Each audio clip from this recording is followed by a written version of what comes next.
¿Podemos confiar en lo que dicen los gobiernos sobre el COVID-19? Esto es Foro, le saluda Gonzalo Abarca. Issued a statement of administration policy.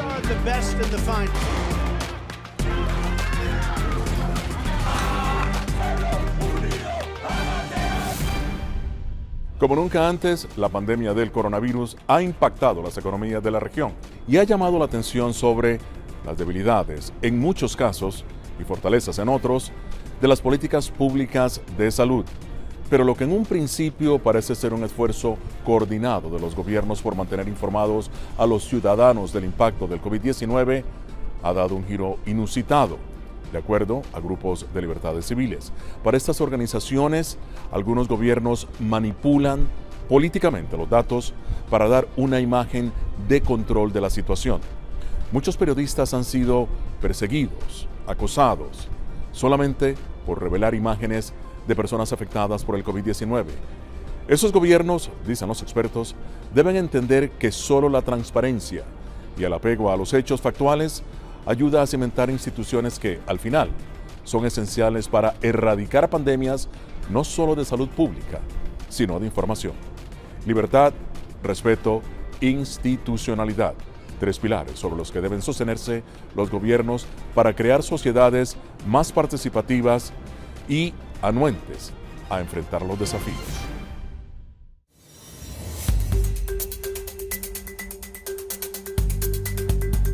Esta semana en Nueva York se anunció que 3 regiones del estado han cumplido con las 7 medidas necesarias para iniciar el proceso de reapertura que tiene 4 fases. El gobernador confirmó que se investigan 3 muertes y 100 casos de niños afectados con un raro síndrome inflamatorio posiblemente relacionado al coronavirus. Esto mientras Nueva Jersey lidera a la nación en nuevos casos, hospitalizaciones y muertes diarias. Ambos estados aumentan su capacidad de exámenes y rastreo que extenderían algunas medidas de confinamiento, como es en la ciudad de Nueva York, donde los teatros de Broadway anunciaron que no abrirán hasta el 6 de septiembre. Celia Mendoza, Voz de América, Nueva York. El riesgo principal de este virus es que se trata de un virus nuevo y el cuerpo humano no tiene defensas para atacarlo. Los síntomas más comunes son fiebre, problemas para respirar, tos seca, dolores de cabeza y musculares. Si presentas algunos de estos síntomas, ve al centro médico más cercano para consultar a un doctor sobre tu estado. Puedes ser aislado y tus datos ser compartidos con autoridades de la salud. Para más información, visita nuestra página web o síguenos a través de las redes sociales bajo @OneNoticias. La Voz de América presenta. Cada semana La Voz de América te invita a ser parte de Venezuela 360. Para empoderar las voces que quieren reunir a tu país. Para escribir con ritmos contagiosos. Un nuevo capítulo en tu historia. Con un mismo lenguaje. El de la esperanza. El del futuro. El de la vida. Únete a un equipo de origen hispanoamericano que trabaja para conectarnos con el ADN venezolano. Conéctate con los tuyos. Conéctate con nosotros. Conéctate en WhatsApp digitando +1 202 549 8691 y conviértete en protagonista de una historia que tú mismo ayudarás a construir. Conéctate cuantas veces quieras con Venezuela 360 en buenoticias.com y sé parte de nuestro equipo de redacción en tu conexión WhatsApp. Recuerda, +1 202 549 8691 y en este horario que ves en pantalla.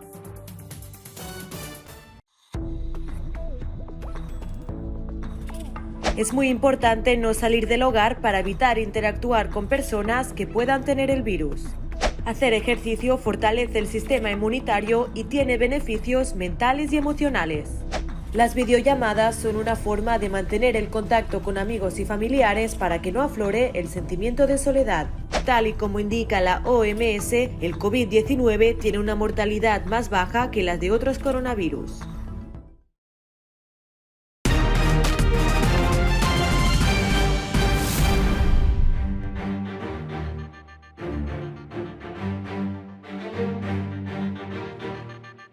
Estas son imágenes diarias en los países del Triángulo Norte, en donde la pandemia del COVID-19 azota las poblaciones.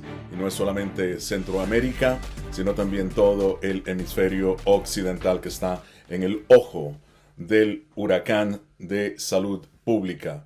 COVID-19, autocensura. El tema de hoy en Foro Interamericano.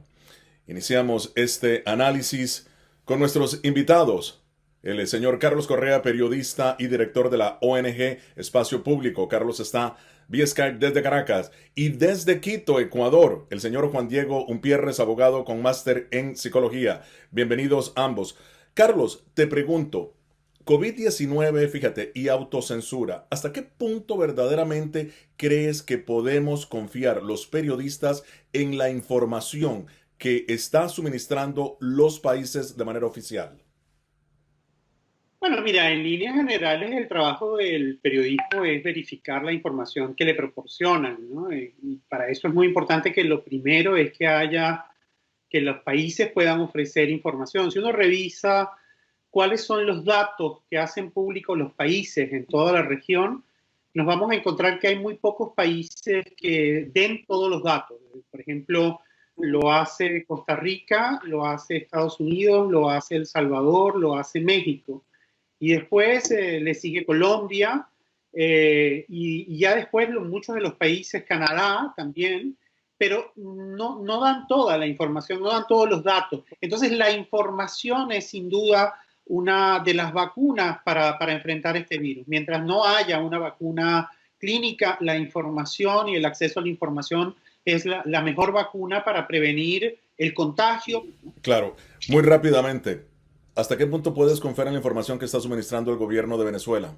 Los datos no son confiables, no lo hacen voceros técnicos, es decir, son ruedas de prensa, más que ruedas de prensa son cadenas obligatorias y entonces en líneas generales no generan confianza. Es decir, es muy importante que el mensaje tenga los datos reales y que además el vocero inspire confianza y no son voceros políticos los que están dando la información en relación al tema del COVID-19.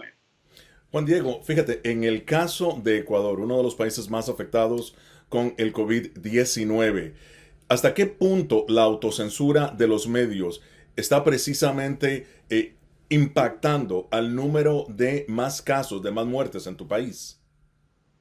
Lo que sucede es que, por supuesto, el caso de Ecuador, por ser un país pequeño y lo que está sucediendo por lo menos en ciudades como en Guayaquil, ha sido una crisis importante, ¿no? Nosotros al comienzo de la pandemia recibíamos información oficial todos los días y podríamos decir que eran informaciones bien concretas porque estaban especificadas por provincia, por una cantidad de casos bien detallados. A medida que hemos transcurrido en el tiempo, ya no estamos recibiendo las informaciones diarias. Y yo creo que esto también es producto de también un pánico social que se está viviendo, porque si bien tenemos una información cierta, estamos en un mundo donde también hay una infopandemia. Y yo comparto de que la información requiere generar seguridad y serenidad, pero también cuando hay un desborde de información, se nos olvida que hay un aspecto psicoemocional sobre la sociedad que puede generar incluso mayores problemas y mayor gravedad que el propio virus. Yo creo que se están de alguna manera cuidando mucho en que no haya una información continua y diaria, porque pareciera que nos habíamos convertido en una especie de contadores compulsivos de cuántos muertos había todos los días.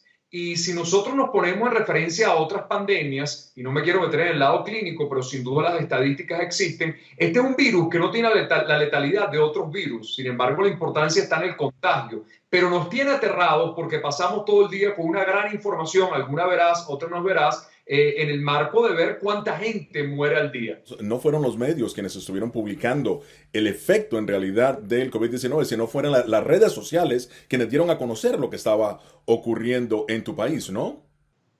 Sí, lo que pasa es que las redes sociales también de alguna manera abarcan la desinformación, porque las redes sociales cada quien impone su propia verdad y su propia visión corta. Cuando tenemos medios oficiales serios nos genera cierta tranquilidad porque hay una fuente de investigación o unos datos precisos, pero cualquiera publica en una red social. Entonces no solamente hemos visto cantidad de informaciones que no son ciertas, fotos que no pertenecen a ese momento, sino que también aparece una cantidad de remedios pronósticos en base a un virus que se sabe muy poco todavía. Antes de continuar el debate, los invito a escuchar la pregunta de Alicia Reto, de nuestra afiliada ATV Perú.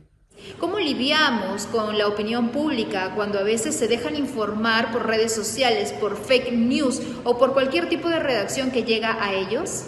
Tu respuesta, Carlos. Una de las cosas que está ocurriendo efectivamente es que hay una alta circulación de noticias falsas, de estrategias de desinformación, También hay lógicas de mercadeo vinculadas a tratar de proponer curas fantásticas o fáciles. Creo que ahí es muy importante entonces que la gente está aprendiendo a relacionarse con medios confiables, y entonces empieza a haber también una suerte de anticuerpos en la sociedad frente a la desinformación. Todavía hay muchísima gente que sigue creyendo las informaciones falsas, pero empiezan a generarse incluso en los grupos de WhatsApp, que es uno de los ámbitos, al menos en Venezuela, donde circula mucha información. Gente que empieza a decir, oye, ¿y eso dónde está? Empiezan a ir a la fuente, empiezan a verificar.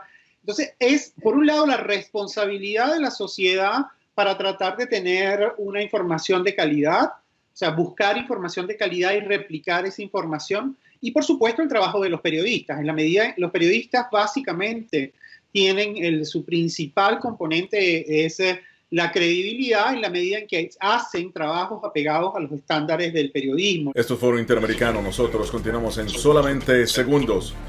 Ya regresamos.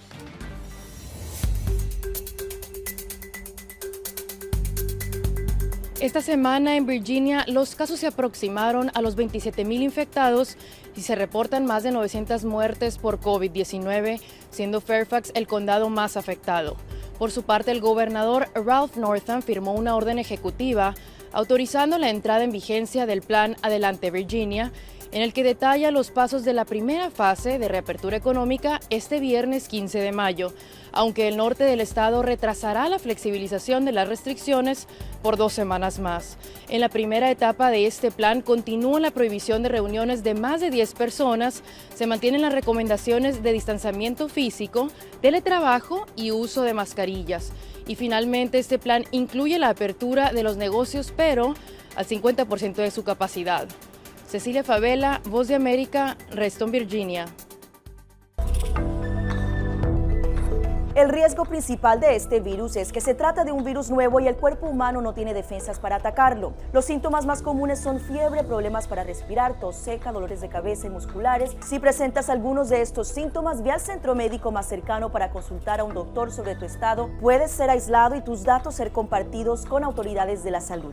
Para más información, visita nuestra página web o síguenos a través de las redes sociales bajo @OneNoticias. La Voz de América presenta.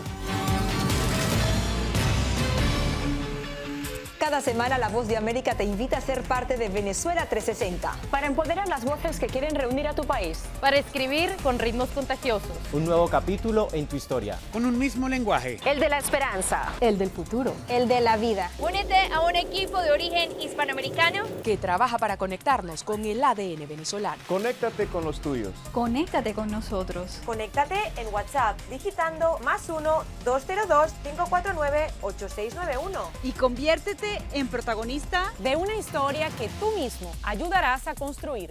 Conéctate cuantas veces quieras con Venezuela 360 en buenoticias.com. Y sé parte de nuestro equipo de redacción en tu conexión WhatsApp. Recuerda, +1 202 549 8691 y en este horario que ves en pantalla. Somos La Voz de América. Escuchan disparos de perdigones, están tirando también bombas. Donald Trump y Kim Jong-un ya se encuentran en Singapur. No han cesado los enfrentamientos entre oficiales de la Guardia Nacional y los manifestantes. Información balanceada y objetiva. Florence ha llegado. Ustedes pueden verlo. Entérese de lo que sucede en Estados Unidos, América Latina y el mundo en un solo lugar. voanoticias.com.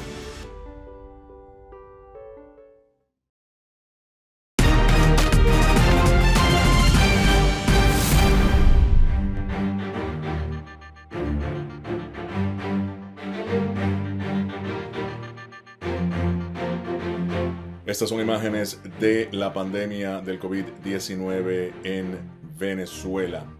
Nosotros continuamos aquí en Foro analizando precisamente el COVID-19, el impacto en la sociedad y los medios de comunicación.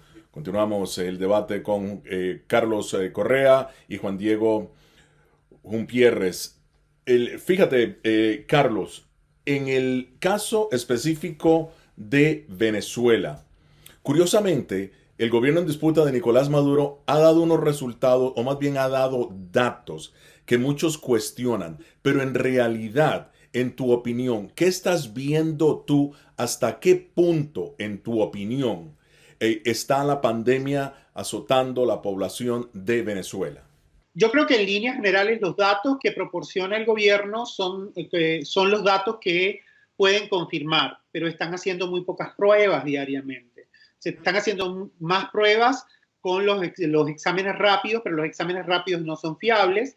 Y los otros exámenes se hacen apenas 100 exámenes diarios, los PCR.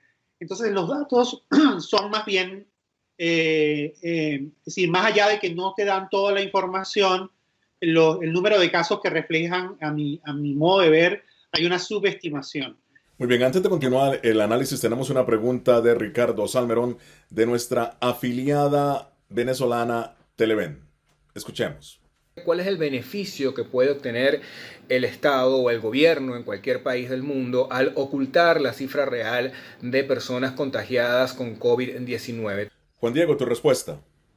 Bueno, yo creo que no tendría ningún sentido ocultar las cifras reales, ¿no? Estamos en un proceso donde también el exceso de información no cierta genera angustia, pero una desinformación podría generar en el marco social un extremo de confianza donde la gente va a poder comprender que el regreso va a ser a esa normalidad que estaba antes. Y eso es algo que no va a ser cierto, sino más bien la información debería estar procurando cómo va a ser programado ese regreso. Porque acá hay una realidad, la gente quizás está haciendo una analogía con que siente que la cuarentena cuando termine es el fin del COVID-19. Y eso es una realidad muy impropia y muy ficticia. Acá tiene que venir un proceso de adaptación que nos puede durar un buen tiempo, donde más bien se requiere de ciertos protocolos para que la gente salga, yo no diría con miedo, pero tampoco de una manera muy campante y muy confiada para que no se tomen las medidas. Yo creo que tiene que venir una gran campaña a nivel mediático de cómo va a ser el regreso. Estamos en un marco de mucha incertidumbre.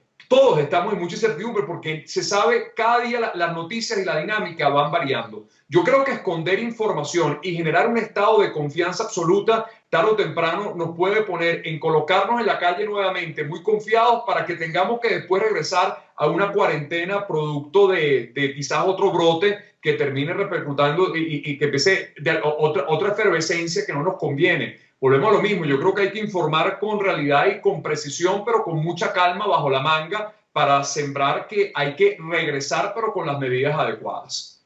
¿Concuerdas con ello, Carlos? Yo creo que estamos en una situación inédita y esa situación inédita está generando dinámicas de ensayo y error. Yo creo que los países están entrando, todo este proceso de atenuación de las medidas que está ocurriendo en algunos países, está pasando en nuestra región, en Argentina, por ejemplo, está pasando en Europa, en España y en algunos otros países. Yo creo que si hubiera un repunte en el número de casos, puede ser que haya un retroceso en relación a eso. Por eso creo que es muy importante mantener informada a la gente para que tenga conciencia de su responsabilidad y de poder solventar. Yo creo que sin duda, al menos durante un año y medio, vamos a tener una situación, o a menos que se disuelva, como se disolvió el ébola, por ejemplo, este virus va a estar presente en nuestra cotidianidad a nivel global, con profundas implicaciones, y creo que va a haber que aprender cómo nos vamos a manejar frente a él. Y creo que hay gente que está inmovilizada y hay gente que que quiere salir a la calle de manera irresponsable. Entonces creo que ahí hay como que, por eso es muy importante sin llegar a una suerte de infodemia, ¿no? Tener una patología distinta ahora asociada a la información. Creo que sí es muy importante que haya información muy clara, precisa y que ayude a la gente a tener conciencia de qué momento está viviendo y además estar preparados de que hoy podemos salir y a lo mejor si hay un repunte tenemos que regresar a casa. Creo que por eso es que es muy importante que haya transparencia e información de calidad para generar confianza. Si no, es muy, muy complicado. COVID-19, autocensura, sociedad civil, políticas públicas de salud. Ese es el tema de hoy en Foro Interamericano. Nosotros ya regresamos.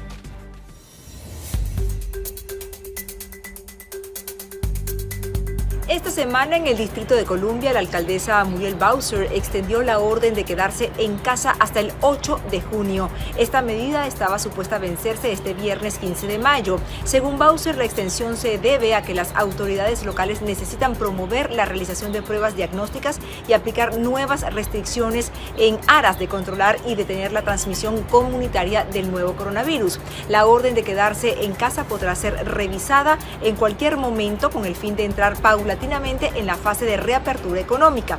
Hasta la fecha se han reportado un poco más de 6.500 casos de COVID-19 en la ciudad capital. Natalia Salas Guaitero, Voz de América, Washington. El riesgo principal de este virus es que se trata de un virus nuevo y el cuerpo humano no tiene defensas para atacarlo. Los síntomas más comunes son fiebre, problemas para respirar, tos seca, dolores de cabeza y musculares. Si presentas algunos de estos síntomas, ve al centro médico más cercano para consultar a un doctor.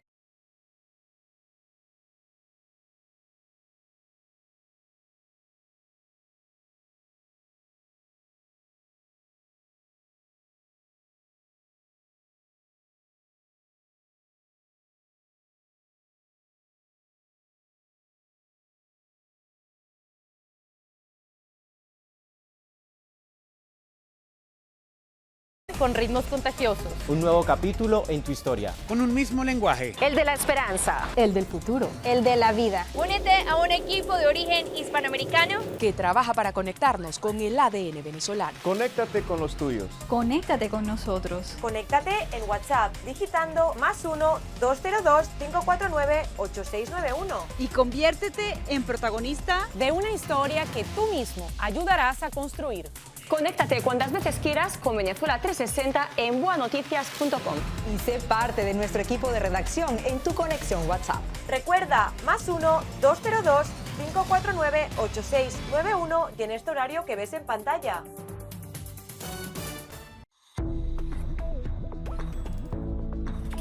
Es muy importante no salir del hogar para evitar interactuar con personas que puedan tener el virus.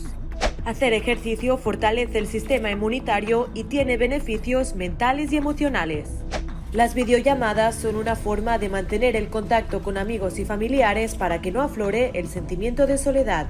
Tal y como indica la OMS, el COVID-19 tiene una mortalidad más baja que las de otros coronavirus.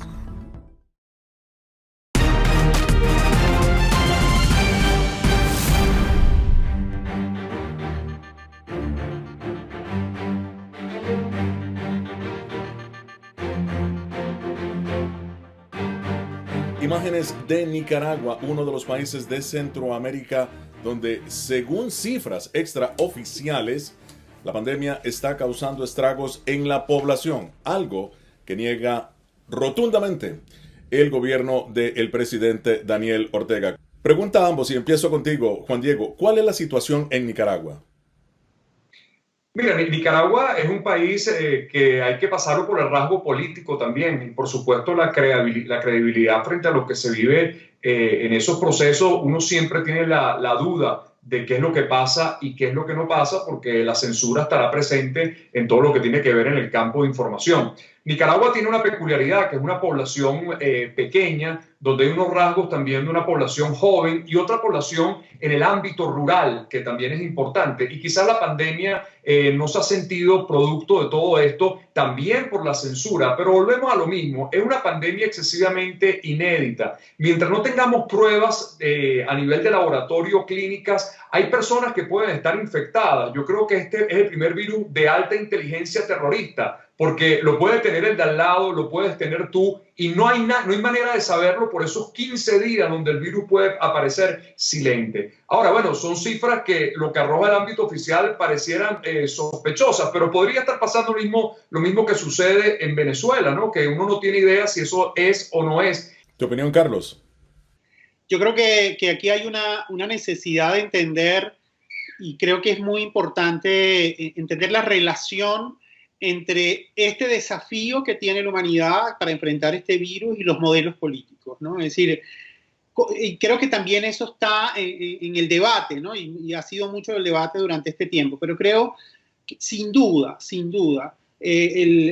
proporcionar información es una herramienta importante, y en ecosistemas de comunicación deprimidos, como es el de Nicaragua, producto de políticas públicas restrictivas, o el caso venezolano también, la circulación de información hace que tenga que construir mucho más anticuerpos la sociedad para poder acceder a la información de calidad. Y entonces Nicaragua es uno de los casos, digamos, en el caso de la información oficial, el que menos datos da, el que menos datos proporciona, y por lo tanto nos genera mucha más incertidumbre. No me imagino un poco la situación de los nicaragüenses al no tener ni siquiera una información y todo el mundo hablando del tema. Es como una dislexia muy compleja.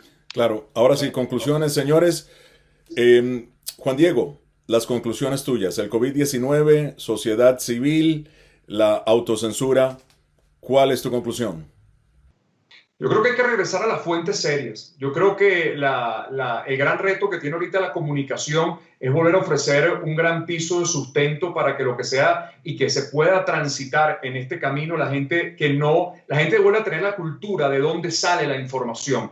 Yo conversaba con un gran hombre del ámbito de infectología, con Julio Castro en Venezuela, y él me decía que los médicos no pasan voice note. Los médicos no sacan información de lo que le dijo el otro, sino son procesos profundamente científicos que todos requieren fuente. Yo creo que es un momento donde los medios de comunicación tienen la responsabilidad de volver a la contundencia y a la credibilidad para bajar este nivel desde el punto de vista que cualquiera puede sentirse un mal periodista al informar, al decir cualquier cosa, y eso nos puede llevar a una crisis que quizás la estamos viendo muy poco porque estamos muy en el foco del síntoma de la epidemia, pero nadie está viendo el pospandemia, que tiene que ver con el rasgo psicoemocional y el rasgo económico de la sociedad. ¿Qué es lo que va a pasar con la psique colectiva y social cuando esto termine o cuando tenga que negociar con una nueva forma de vida? Yo creo que la responsabilidad de los medios otra vez es ahora un campo de información certera, de buena educación, porque nos queda todavía un gran recorrido en los cuales vamos a tener que aprender a negociar con un nuevo mundo, con una nueva humanidad,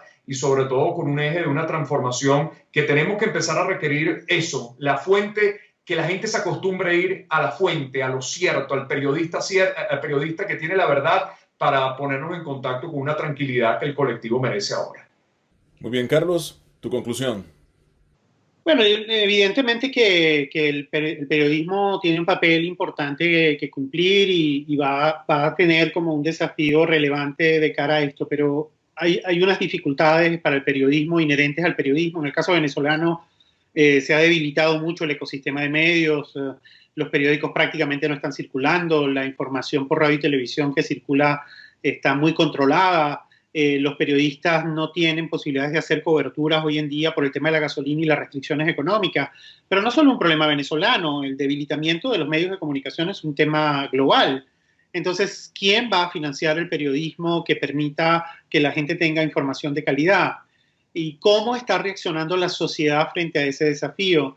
El COVID lo que hace es mostrar algunas de las posturas que teníamos como sociedades, unas de ellas asociadas al periodismo, porque antes circulaban información falsa no asociadas al COVID, ahora circula sobre el COVID, pero sin duda que hay un tema mucho más grueso y un desafío de largo aliento que creo que hay que apuntar en las tareas que tenemos que resolver, porque sin duda es imposible pensar en una democracia sin el papel del periodismo. Entonces, en ese sentido, ese es un tema a resolver, tanto para el COVID como para otros desafíos que enfrentamos en América, ¿no? Muchísimas gracias, Carlos Correa, Juan Diego Umpierres. Esto ha sido Foro Interamericano. Nosotros venimos la próxima semana con el análisis más allá de la noticia. Desde Washington, les habló Gonzalo Abarca. Los espero la próxima semana.